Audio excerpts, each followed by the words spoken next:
요새 이런 말들이 유행한다고 그래요. 젊은 신혼 부부가 이제 아기를 낳으면은 사람들이 무엇 낳느냐고, 아들 낳느냐고 딸 낳느냐고 묻지 않겠습니까? 그래서 아들 낳습니다 그러면 아이고 섭섭했겠네요 라고 이야기한다는 거지요. 그래서 그런지 몰라도 1918년 9월 말 현재 여성 인구가 2,594만 8,585명이고 남성 인구가 2,586만 3,568명. 그래서 남자보다 여자가 85,017명이 많다고 합니다. 옛날에는 불법인 줄 알면서도 산부인과에서 여자면은 이 세상 태어나지 못하도록 적당한 방법을 통해서 못 나오게 만들고, 남자면은 환영하고 축하하지 않았습니까? 시대가 많이 바뀐 것 같아요. 그래서 이런 말도 있습니다. 남존여비라는 말 아마 다 아실 거예요. 그런데 바뀌었대요. 그 의미가 남 그러면 남자의 존재의 이유, 여자의 비율을 맞추기 위해서 남존여비라고 하는 것은 이제는 여성이 세지고 여성의 숫자가 많아지고, 그러니까 남자의 비율을 맞추기 위해서 존재하는 것이, 여자의 비율을 맞추기 위해서 존재하는 것이 남자다, 그런 말도 있고, 어떤 해석은 남자의 존재 이유는 여자의 비용을 대기 위해서. 참 여자의 그 힘이 상당히 세진 것 맞습니다. 그런데 오늘 본문에서는 이 센 여자들이, 과거는 그렇잖아요. 과거는 구약시대 때는 여자는 왜 하나님께서 이 땅에 태어나게 했는가? 인간이 못된 짓 한 남자들 지옥의 땔감으로 쓰기 위해서 여자들을 만들었다. 그래서 여자들은 아예 숫자도, 예수님 당시도 숫자도 세지를 않았습니다마는, 오늘 본문에서는 그렇게 나약했던 여자들이었지만은 예수님의 사역에, 영혼 구원하는 일에 얼마나 크게 쓰였는가 하는 것을 우리에게 말씀하고 있습니다. 예수님은 어떤 분이었습니까? 아주 열정적인 분이셨습니다. 뭐 하는데 열정적이었습니까? 전도하는 일에 열정적이었습니다. 어떤 분이 그러더라고요. 회사에서는 한 5분 정도 일찍 가고 퇴근할 때는 한 10분 정도 늦게 와라. 그게 성공의 비결이다. 왜 그러냐면은 사장님이 볼 때 저 직원은 회사가 좋아가지고 저렇게 일찍 오는가 보다. 늦게 가면 우리 회사를 저렇게 사랑하는가 보다. 그런데 늦게 오고 일찍 가면은 회사를, 나를 싫어해서 그런가 보다 라고 생각한다는 거지요. 그래서 그 말을 이렇게도 인용하더라고요. 교회 올 때는 일찍 오고 나갈 때는 조금 늦게 나가라고. 왜냐하면 하나님이 오해할 수도 있으니까. 나를 싫어서 늦게 오고 나를 싫어서 빨리 가는 거 아니겠는가 한다고 합니다만은, 자, 아무튼 오늘 예수님은 어떤 분인가? 아주 열정적인 분이었습니다. 열정적인 사람에게는 안 되는 일이 없습니다. 실패가 없다는 이야기는 아닙니다.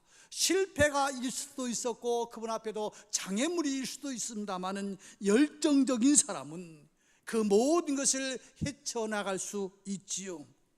그분이 누구였습니까? 예수님이었습니다. 오늘 본문에서 이렇게 말합니다. 그 후에 예수께서 각 성과 마을에 두루 다니시며 하나님의 나라를 선포하시며 그 복음을 전할세라고 이야기하고 있습니다.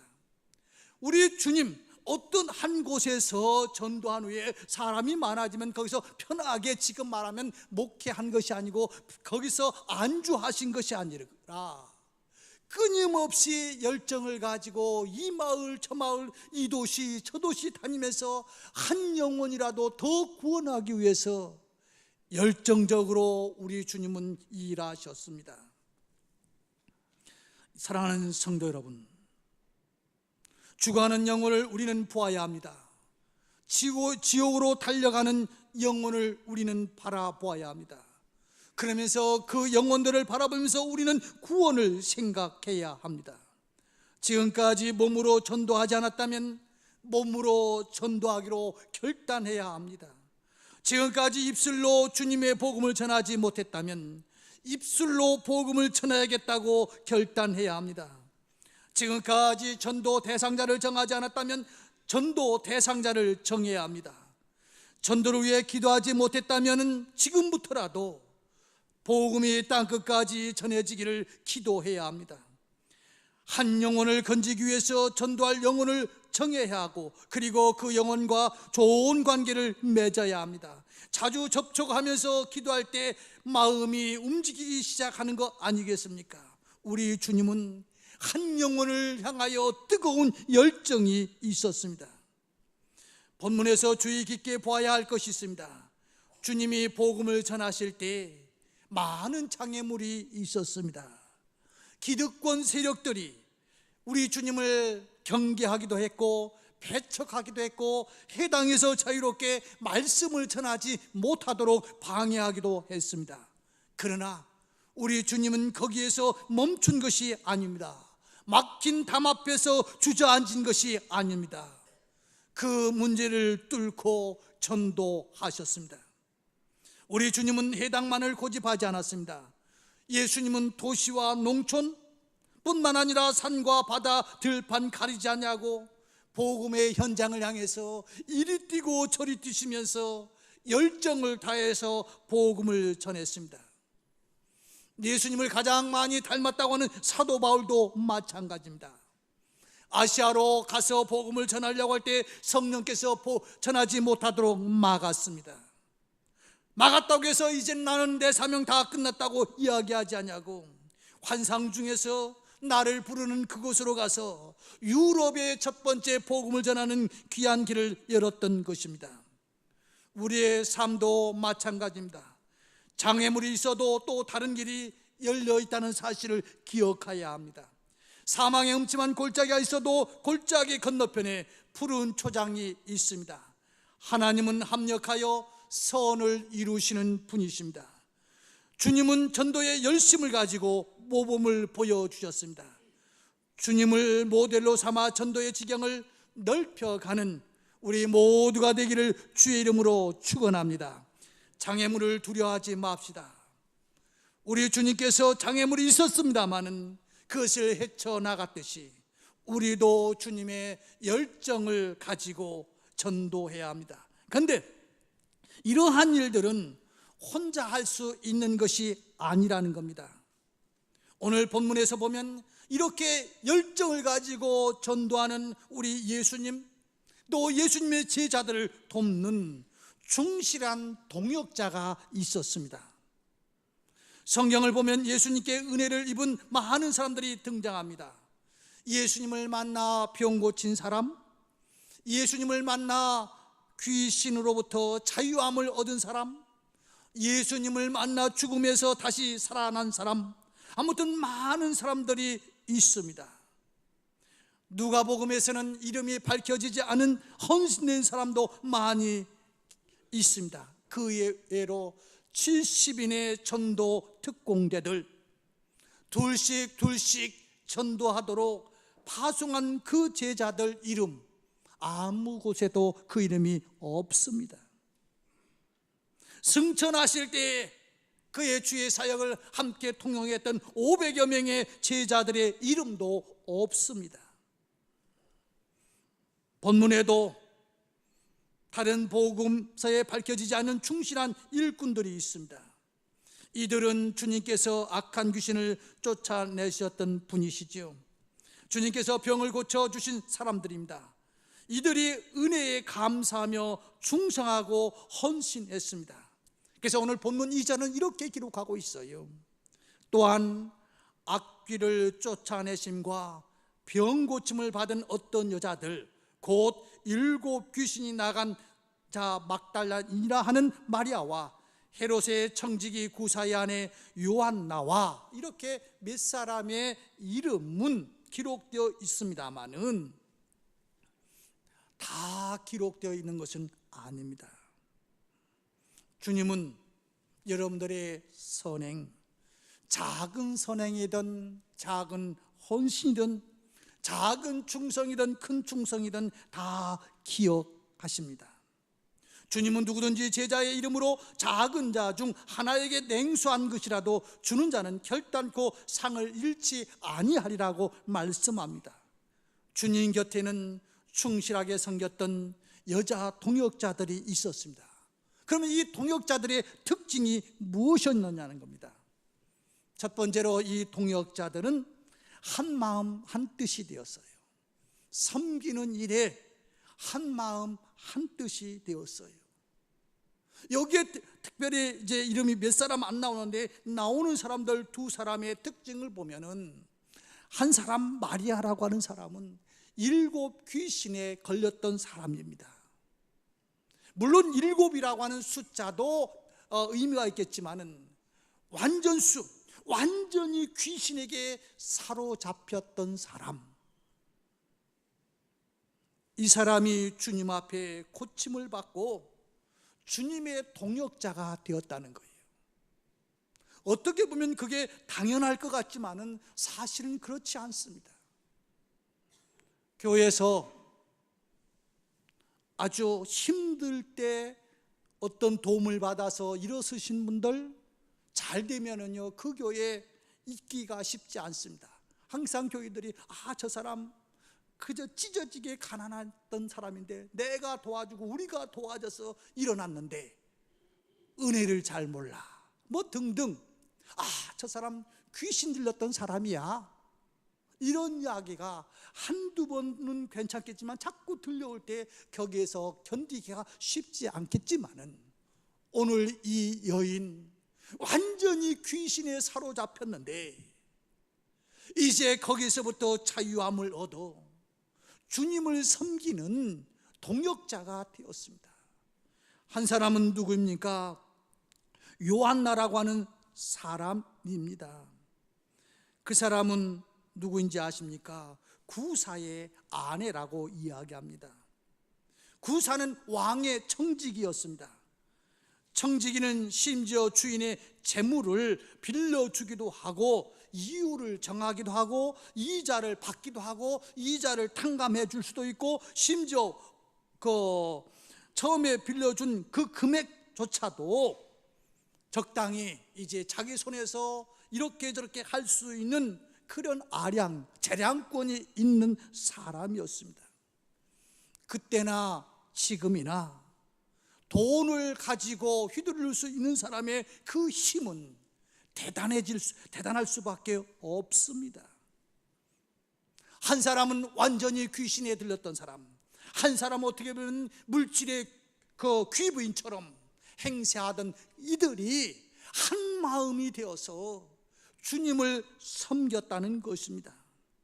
잘 아는 것 같이 어두운 과거를 가졌던 마리아, 궁정의 귀부인이었던 요한나, 한 공동체가 주님을 섬기는데 하나가 되었습니다. 사랑하는 성도 여러분, 우리 경인제일교회가 이런 교회가 되었으면 좋겠어요. 우리 젊은이들 보면은요, 대학 안 나온 사람이 없어. 거의 다 전문인들이. 그러나 어떻게 보면 고 위세대 60세대들은 초등학교도 못 나온 분들 계신지 모르겠어요. 그 당시만 해도 이제 60대 넘으면 고등학교만 나와도 대단했단 말이에요. 이런 차이가 있다 할지라도 하나가 돼야 돼요. 제가 어느 날 젊은 세대한테 물었습니다.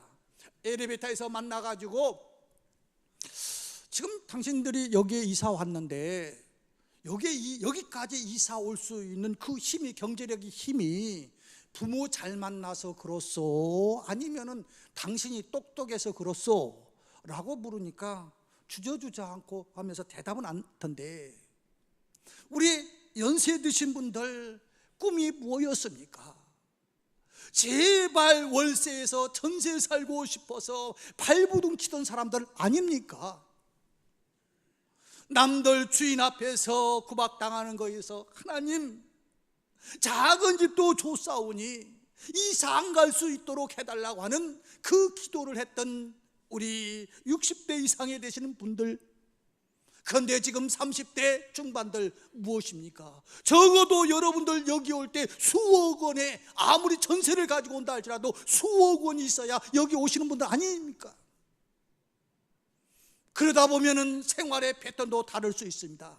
어떤 분은 라면 하나를 가지고 이걸 먹어야 될 것인가 안 먹어야 될 것인가 고민하기도 하는데, 어떤 사람은 어디가 맛있느냐, 어디가 분위기가 좋으냐 쫓아다니는 그런 차이가 있을 수도 있어요. 그렇지만 그 가운데서도 하나가 돼야 됩니다. 있는 사람은 없는 사람을 한번 생각할 수 있어야 되고, 없는 사람은 비난할 것이 아니라 있는 사람을 누릴 수 있도록 그 아량이 있어야 됩니다. 오늘 하나님을 섬기는 이 여인들, 이렇게 엄청난 차이가 있었음에도 불구하고 주님을 섬기는 일에는 하나가 되었습니다. 두 번째로 이 여인들은 숨어서 헌신하는 사람들이었습니다. 본문에는 이름만 밝혀진 여인들도 있습니다만 대부분의 사람들은 이름이 밝혀져 있지 않아요. 많은 여인들이라고 이야기만 하고 있어요. 오늘 본문 3절에 보면 다른 여러 여자가 함께하여, 이름이 없어요. 여러분, 이름이 밝혀지지 않는 것으로 너무 슬퍼하지 마시기를 바랍니다.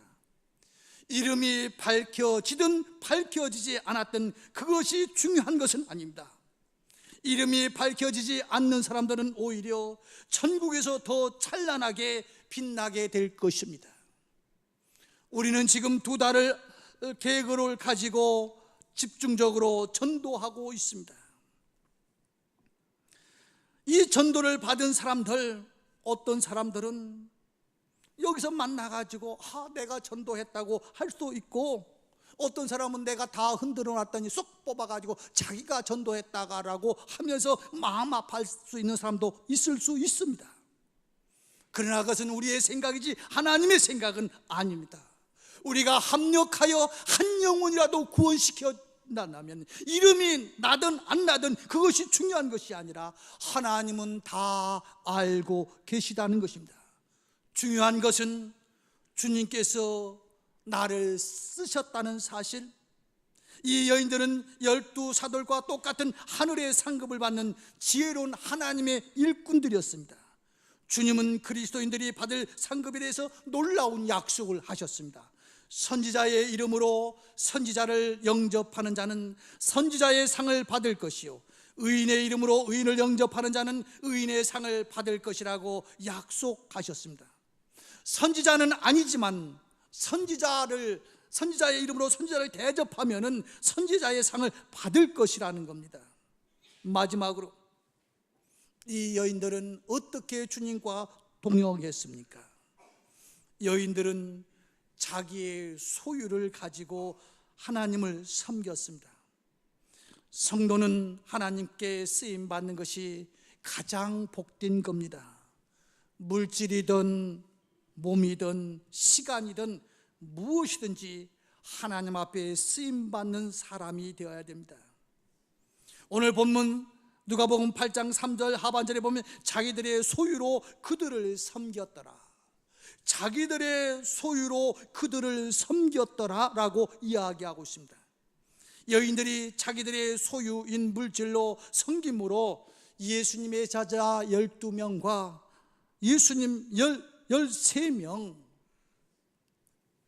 복음을, 열정을 가지고 복음을 전할 수 있는 그 일에 동참했다는 겁니다.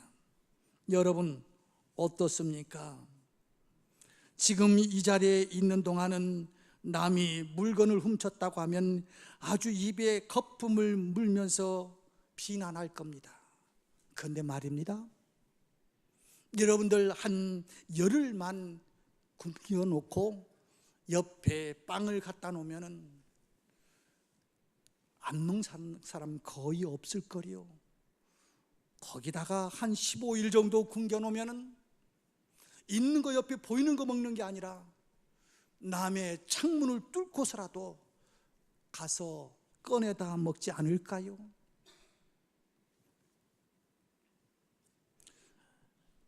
우리 예수님의 제자들 어떤 사람이었습니까?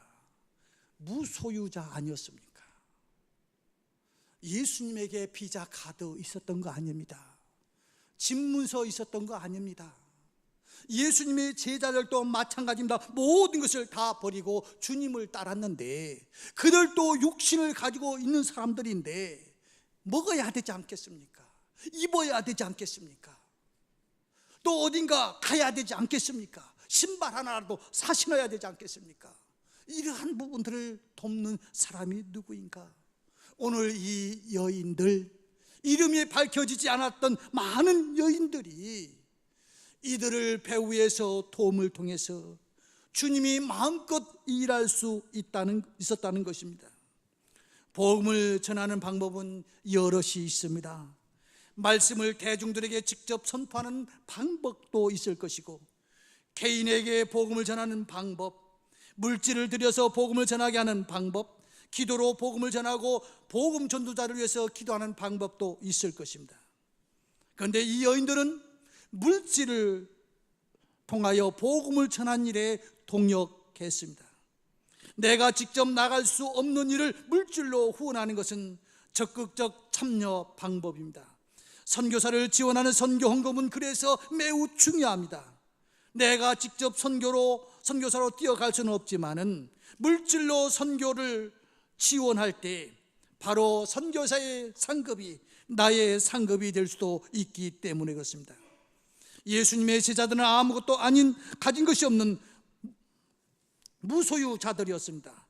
그들이 예수님을 따를 때 모든 것을 할 수 있도록 뒤에서 도와줬던 사람들이 이 사람이었습니다. 원래 일이란 무엇입니까?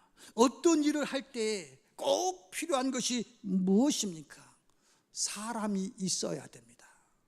아무리 음식을 상다리가 부러지게 차려놨다 할지라도 먹어줄 사람이 없다고 한다면 그 상은 조금 있으면 쓰레기로 변할 수밖에 없을 것입니다. 아무리 좋은 기차, 버스를 만들어 놨다 할지라도 그 차를 탈 수 있는 사람들이 있어야 됩니다. 사람이 있어야 돼요. 두 번째는 사람이 일할 수 있는 돈이 있어야 됩니다. 사람이 있다고 해서 돈이 없으면 일을 할 수가 없습니다. 돈이 있다고 하더라도 사람이 없으면 일을 하지 못합니다. 그래서 어떤 사람은 이렇게 말합니다.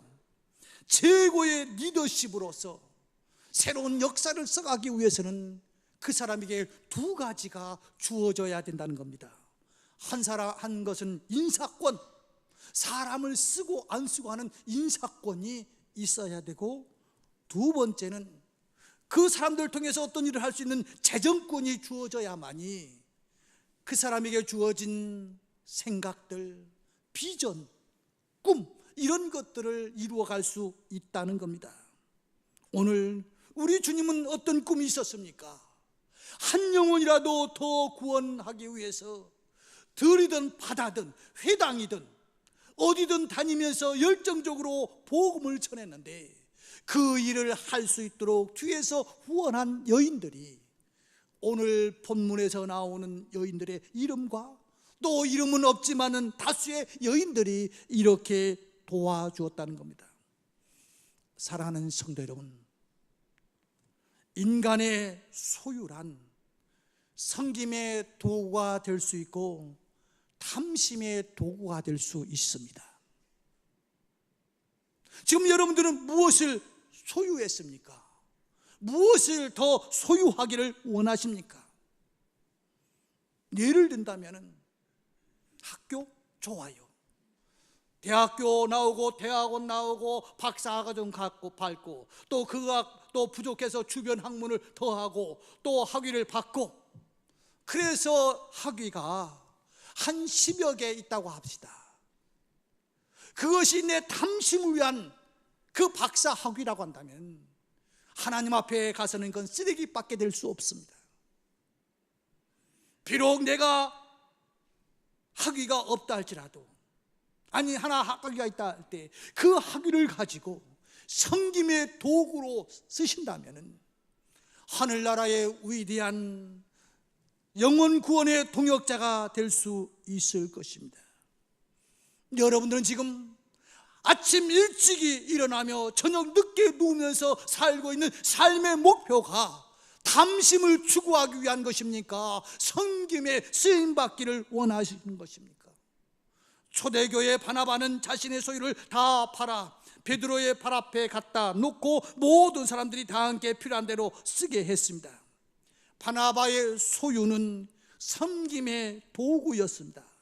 반면에 그 섬김의 도구로 쓰임받는 사람들이 칭송하니까 나도 한번 해보겠다고 이제 그 저울에 올라갔습니다. 그 사람이 누굽니까? 아나니아와 삽비라라고 하는 사람입니다. 그런데 말입니다, 자기 땅을 팔았지만은 섬김의 도구보다는 탐심의 도구가 더 훨씬 무겁고 큰 거예요. 그래서 결국 성령을 속인 죄로 죽고 마는 안타까움이 있지 않았습니까? 바울 보십시오.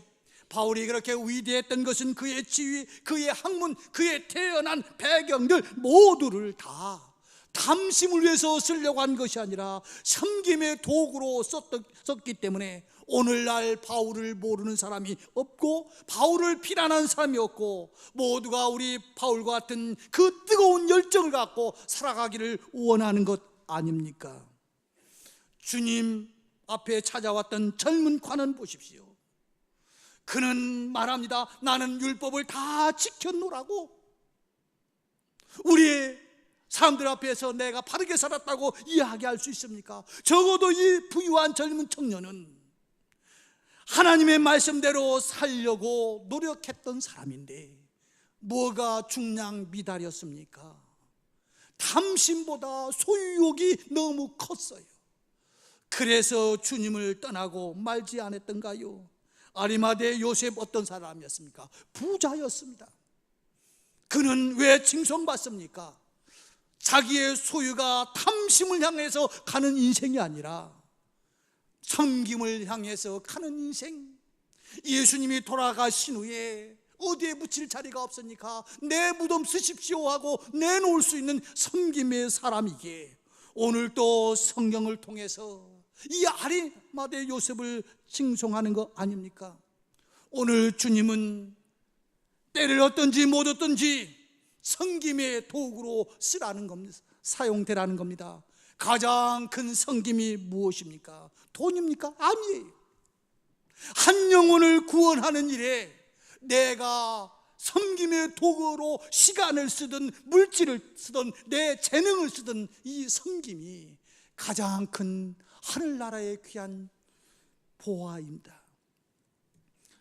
저는 지난 주간에 우리 나라의 중국어로 성경을 번역해서 주었던 그 선교사 모리슨 선교사와 또 도풍산, 홍콩에 있는 도풍산 교회를 방문했습니다.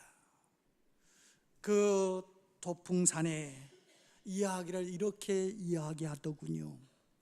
노르웨이 선교사였던 칼라이엘 히트라고 하는 사람이 그 절간으로 들어왔어요.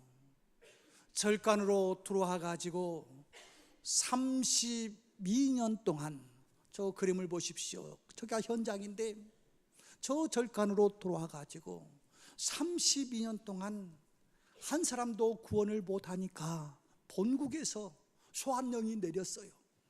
돌아와라. 몇 차례 소환령이 내렸지만은 나 여기서 조금만 더 길을 달라고.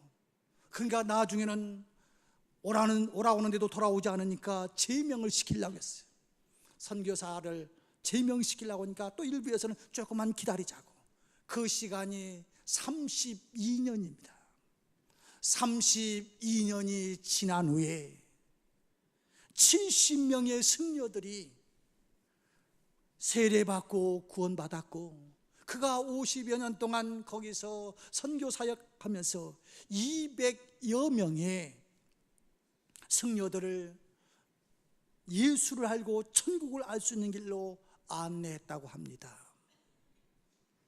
그래서 지금은 거기에 신학교가 있고, 거기에 기도원이 있고, 거기에 많은 사람들이 와서 그의 그 위대한 열정적인 전도, 인내하는 전도, 그것을 배우기 위해서 수많은 그 목회자들이 힘들고 어려워서 이거 교회를 포기할 건가, 그 산업전선으로 뛰어갈 건가 하면서 갈등하고 있는 많은 목회자들이 거기에 와가지고, 이 사람은 32년 동안 사람들이 인정해 주지 않고, 너는 선교사도 아니야, 적어도 30여 년 됐으면 한 사람이라도 구원시켜야지, 이것도 못하는 게 무슨 선교사냐, 와라. 아니 너는 선교사의 자격이 없어 라고 파면시키려고 했던 그 상황을 보면서, 아무리 목회 현장이 열악하다 할지라도 그래, 내가 한국에 다시 나가서 복음을 전해야지, 어떤지 못 어떤지 복음을 전해야지. 오늘도요, 여기 앉아 계시겠습니다만 2부 예배를 마치고 이렇게 보니까 몇 분이 이렇게 우리 교회를 방문하셨어요. 그래서 어디서 오셨느냐고 그러니까 센트럴 시티에서 오셨다고 하더라고요.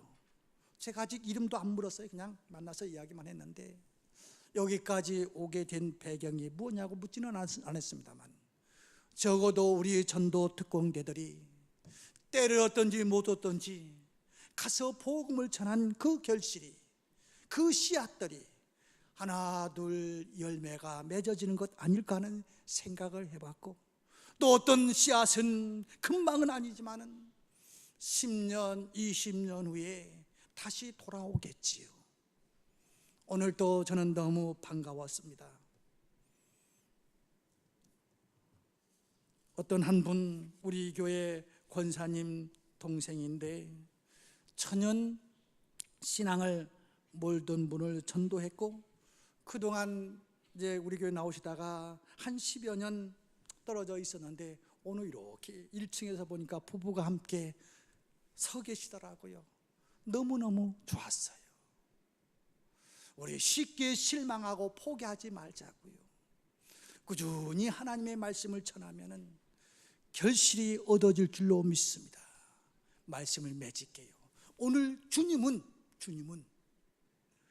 영혼 구원하는 일이라고 한다면 시간과 장소를 아무리 벽이 있고 장벽이 있다 할지라도 그것을 뛰어넘어서 전도하셨는데, 그렇게 할 수 있도록 도운 사람이 누구였는가? 그 당시 사람으로 취급도 하지 않고 그저 지옥의 땔감으로 쓰려고 했던 그 여자들, 연약한 여자들을 통해서 한 마음이 되고, 내 이름이 비록 나타나지 않는다 할지라도 그것 때문에 상처받지 않냐고, 더 나아가서 내 가진 소유가 탐심의 도구가 아니라 섬김의 도구로 쓰겠다고 하는 그들을 통해서 지금 우리가 복음을 받아들인 거 아닙니까? 우리가 구원의 백성이 된 거 아닙니까? 그렇다면 오늘 여러분과 제가 살아가는 목적이 무엇입니까? 그렇게 열심히 일하는 이유가 무엇입니까? 탐심을 채우기 위한 겁니까? 섬김을 하기 위한 것입니까? 판단은 여러분들이 하셔야 될 것이고, 성경에 보면 이러한 것들이 있습니다. 부자가 지옥에 가 있잖아요. 이렇게 보니까 자기 그 상에서 떨어져 온 것을 먹던 나사로가 있습니다. 아브라함 하면서 내가 뜨거워 죽겠으니까 저 사람, 옛날 말 한마디 예 주인님 했던 그 사람을 통해서 좀 내 혀에다가 물 좀 묻혀달라고. 그러니까 하는 이야기가 뭡니까? 큰 경계석이 있어, 구렁텅이가 있어서 지옥에서 천국 갈 수도 없고 천국에서 지옥 올 수도 없다. 여러분, 섬김의 삶으로 살 것인지 탐심의 삶으로 살 것인지 그건 자유입니다. 언제까지요? 탐심으로 살으면은 이 땅에서 30년 40년은 편안하게 살 수 있어요. 그러나 하늘나라에 가서는 그 편안함이 다 쓰레기가 될 수밖에 없습니다. 여러분들 지금 최고의 적이 무엇입니까? 승용차 아닙니까? 승용차만 없다고 한다면 이렇게 배가 안 나왔을 텐데, 이렇게 성인병으로 안 걸릴 텐데, 이렇게 다리에 근육이 없어지지는 않았을 텐데, 이 승용차가 굉장히 문명에 이기기는 하지만 성인병의 주범이지 않습니까? 탐심, 하늘나라에서 쓰레기 되는 탐심이 될 수도 있어요. 섬김, 조금 불편할 수 있어요. 조금 누리지 못하면서 살 수도 있어요. 그러나 주님 앞에 가는 순간, 주님을 만나는 순간 찬란한 빛으로 우리 주님은 우리를 맞이할 것입니다. 무엇을 선택하시겠습니까? 선택은 자유입니다. 지금 여러분들 앞에 수평 저울이 있습니다.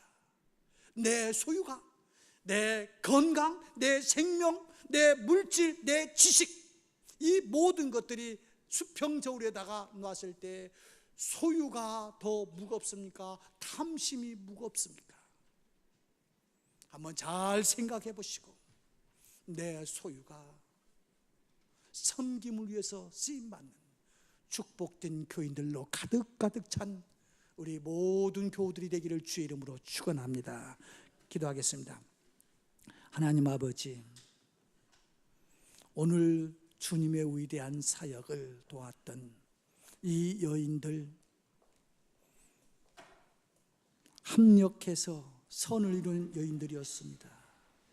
내 이름 명성 때문에 울고 웃는 사람들이 아니라, 내 이름이 비록 나타나지 않아도 자기의 사명을 감당했던 사람들입니다.